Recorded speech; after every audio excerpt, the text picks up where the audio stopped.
Built in 1908, the Franklin Learning Center High School in Philadelphia is home to a diverse body of 879 students and decades of neglect. Ours is one of 10 schools in Philadelphia that temporarily closed down due to the discovery of hazardous air quality. The culprit? Asbestos. Me and a group of friends, we felt as though that the situation that was happening in our school wasn't going the correct way for our health or even the people that's around us. So we decided to try to make a change by making a group. The group is called the Changemakers. Scales and other students organized a school-wide walkout in early January. They weren't going to clean up our school until the end of the school year in the summertime. So we're just walking around breathing in the same things. Student journalists from our school began reporting on high asbestos levels in the building almost 3 years ago. Teachers were also reporting issues concerning asbestos, strange dust clouds coming from the ventilation systems, flaking lead paint, and mold.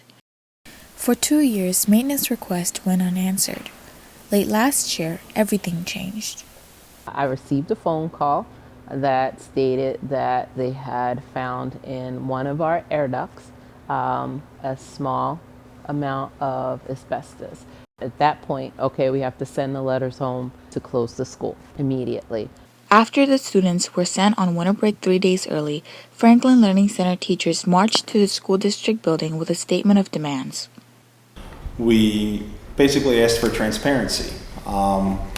We were tired of being told that everything's okay and that everything that's not okay will be taken care of. If we cannot guarantee the physical safety of our students, if students have to wonder if they're safe, if they're going to be healthy being in the school building, it makes it impossible to do the type of higher level thinking and the higher level instruction that we all want to be occurring in these classrooms.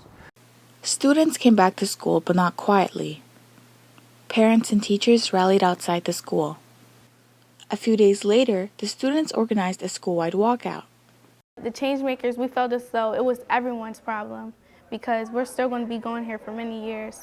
And the Changemakers, they're 9th graders, 11th graders, 10th graders, we're all different ages. Thing is, we're supposed to be the children of tomorrow, the children of today, the children of the future.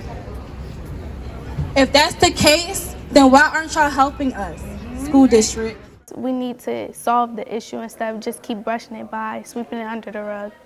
In January, the union representing Philadelphia school teachers sued the district, alleging it mishandled the cleanup of schools across the city. We're fighting against essentially decades of basically inertia.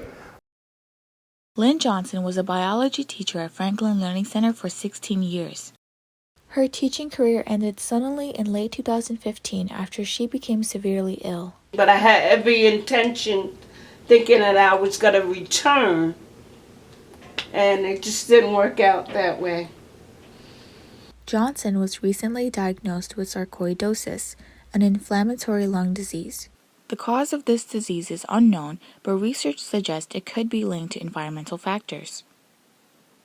She was never able to return to the classroom and the students she loved. Even though the building might have caused my illness, I would not regret or I would not take back one day because it actually allowed me to fulfill my purpose. So how is it that our city is allowed to have our schools fall under this type of condition, knowing it for years, and not do anything to counteract it? Now I'm here to fight. This issue has been going on for decades. In 1984, the school district is fined by the Environmental Protection Agency for failing to properly post warnings about asbestos in the Franklin Learning Center and other Philadelphia schools.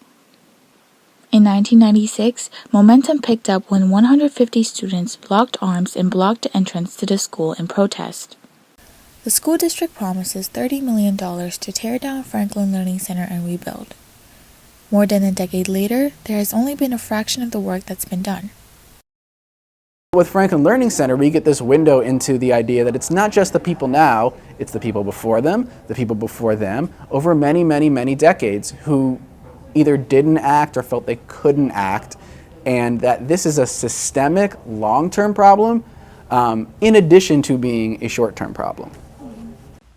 With its heavy reliance on local taxes to support schools, Pennsylvania is consistently ranked among the most unequal U.S. states for the way it funds public education. On top of that, Philadelphia is a historic city with old buildings that can contain hazardous materials. And then there are buildings throughout the country, quite honestly, that have asbestos-containing materials in them. So this is an issue that is just bigger than the school district of Philadelphia and bigger than Philadelphia in general and the state of Pennsylvania. Nearly 3/4 of Philadelphia's public schools are assessed to be in poor conditions as a result of delayed maintenance. Fixing the aging buildings will cost the district around $5 billion. Now, with the stay-at-home orders that are in place due to the outbreak of COVID-19, the future of our school is even more uncertain. I believe that the school district should take a stand and help our school out. And I know that we're not the only school in the district that has these problems, but they should make more of an immediate reaction than let us keep continuing to breathe in the same problems. More important than any financial struggle, students at Franklin Learning Center deserve clean air to breathe. Our classmates feel their education and safety are in danger.